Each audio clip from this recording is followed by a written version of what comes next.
So you want to take your idea to the next level, you want to build it up. That's fine. Now, the things to consider, similar to the first one, the expected experience outcomes for your idea. And why I say that isn't not how you want to do it. I want to make an app that connects pets with their owners, right? I want to make an app that people can, enjoy or see their pets anytime. That's an approach towards the actual outcome. What the outcome really is people love their pets and they feel like they need to be closer to them. Try and focus on what the experience outcome is of the idea. What would that make the user feel? And that goes on to the next one, the clarity of the idea. Keep working it out. And this is hard to do. This won't be fixed. Don't think you would have fixed this before you started telling people about this. You won't. You fix this by talking to people about your ideas, by being open. And I know that's hard to do because a lot of people are scared about the ideas being taken. But here's the rule to follow. If you really care about the idea, then let the idea be more important than you. If you really care about the idea and you think you're the best at it, then stand by that. Be comfortable sharing the idea. Because even if someone takes it away from you, you know for a fact that you would have done it better than anyone else would have. Be comfortable with sharing your ideas with people that you want to work with you. Start building that trusting relationship early. And the next thing is controlling your ego. Now, that takes us back to taking the idea from you and making the idea a bigger thing than you. Control your ego, tame it. You're not trying to tell someone how amazing you are, how smart you are. It's about the idea. So when they start giving you feedback about it, take it as advice, take it as knowledge and compare it to other information, right? Not everyone will give you 100% great feedback. A lot of people tell stories and give feedback based on their personal experiences. And in many cases, our experiences are limited to the fact that they're ours and not something that everyone goes through. So it's limited with the information that's in there. So compare different points of view. Try and reduce the limits by taking information from other people when you share your ideas. And that's the benefit of starting a knowledge sharing group rather than just doing it with an individual. When you're trying to build up a startup idea, it's much better to have a group than just one individual working with you. Some partnerships are great, that's amazing, but still, as a duo, try and find more people to support you. Starting a knowledge sharing session. Similar approach to before, we're going to use what we have. Use your socials, use your LinkedIn, use anything. It's an open approach just like before. Be approachable, be honest and approachable. Don't be scared about someone taking your idea from you. Be clear about your idea. Be happy to communicate this idea. Be happy for people to come to you and give you feedback on it. I think it's quite common for people to hate getting feedback when they haven't asked for it because it just feels like an attack. And in many ways, it is annoying. So if you're not trying to share an idea and someone is doing that to get at you, just let them know that, not right now. But if you do want someone to help you improve your idea or you do want your idea improved, just pause for a bit and listen. So be honest and approachable. Be clear on what what the experience outcome is. Develop that experience outcome as you talk to people about it, as they help you clear out. Or how would you feel using a product like this? Or how would you feel, trying to achieve this goal? Be clear on what you're trying to do, and then the honesty and approachable nature will help you fine-tune the idea itself. That helps you improve the clarity of the idea. The other thing is start simple. Now use us as an example. When I started Anxious Extrovert, I wanted it to do everything at the same time. I wanted it to have a clothing line. I wanted it to have all the apps available. I wanted to go on all the social channels. It's a bit crazy. We should have started simple, and we're doing that now.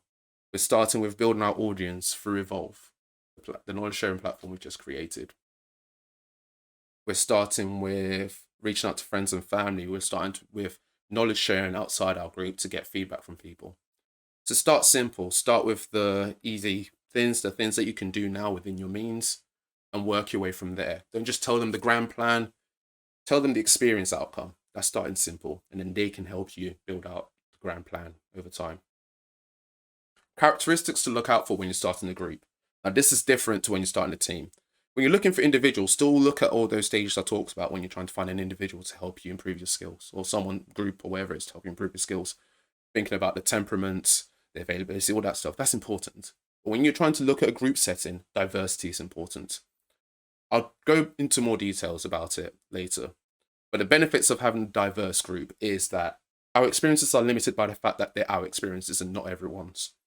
So not everyone has the same answer for the same question. And how you fix that is try and bring people in from different points of view and different experiences. People that sometimes you wouldn't get along with, but their insights might help with the idea you want to develop.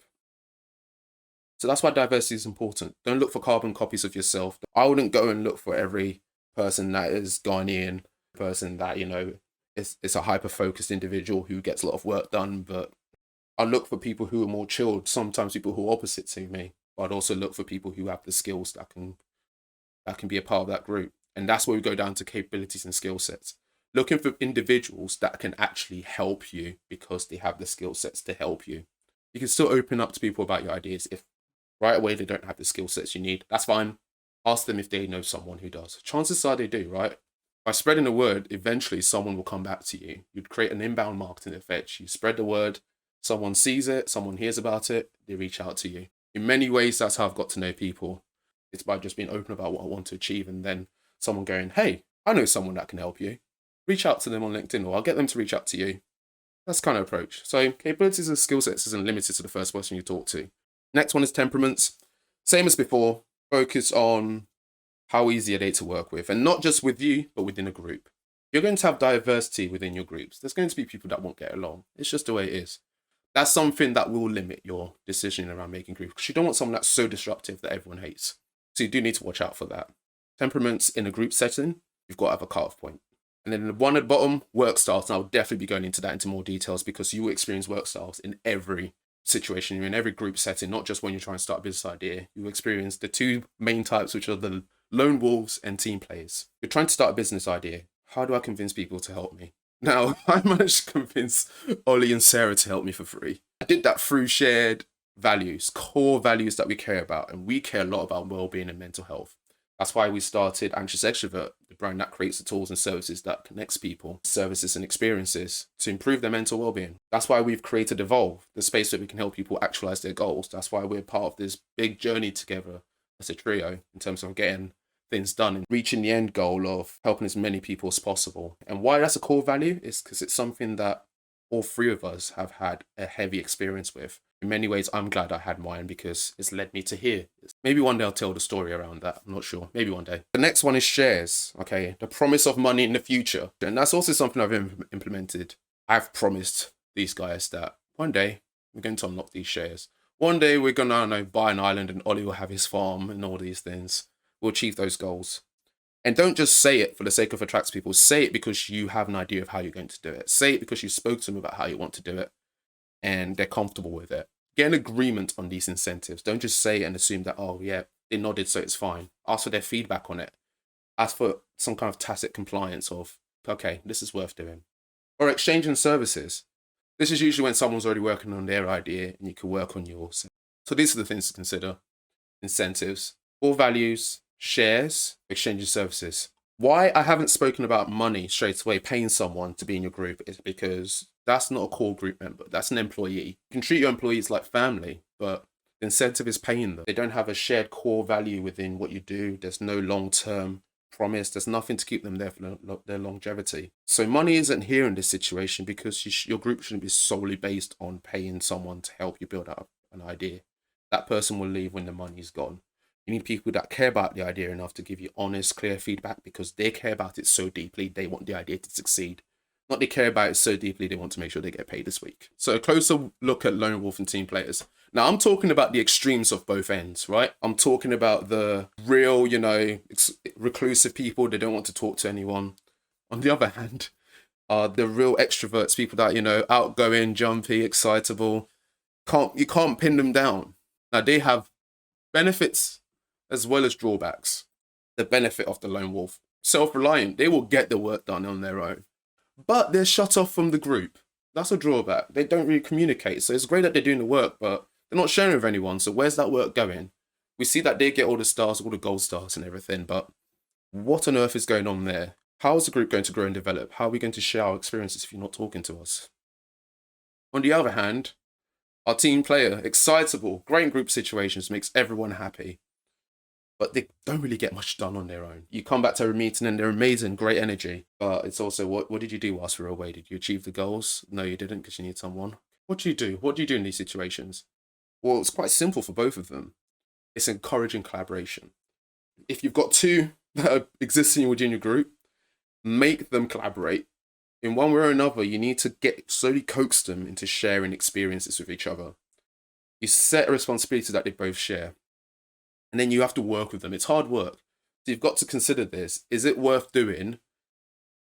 Is it worth bringing them together, or are they fine on their own as it is? It's the idea winning. Like I said, the idea is bigger than you. So this is going to be hard work. If you feel like there's bigger value, it's better for the group cohesion, the togetherness of the group, that they work within that group. Then it's a case of putting the work in, work with them to collaborate, work with them to share vision together, work with them to share wins and losses together. Now, if you've got one or the other, the same thing goes. Put them with someone in the group that can probably help you do this better, that can help you drag the right mindset out of them.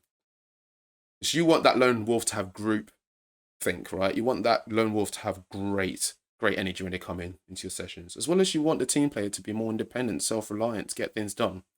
Now, imagine if you have a whole team of these types of people, your goals would just be smashing themselves, to be honest. If all else fails, consider a realignment of values. What do we need to give you? What incentives do we need to give you? What is your life story? That's me pretending to talk to a lone wolf or a team player. What is your life story? Why did you join the team? Okay, understood. Well, this is how this project we're working on, this startup we're working on, can help you achieve that. Do you believe it can help you achieve that? Great. Okay, let's work on a plan where, we can realize this is more, we can make it more apparent to you. Because now we're dragging out enough value that person has to get out of their comfort zone to be able to help you achieve this goal. You need to basically use realignment of values to understand how you can get someone to go, it's worth being uncomfortable. It's worth talking to this group as much as I hate doing it. And through practice, it'll become a new norm for them. And you might have an annoyingly extroverted lone wolf who's now an amazing team player. But the greater win is that work's getting done, goals being achieved. And that's what we want at the end of the day.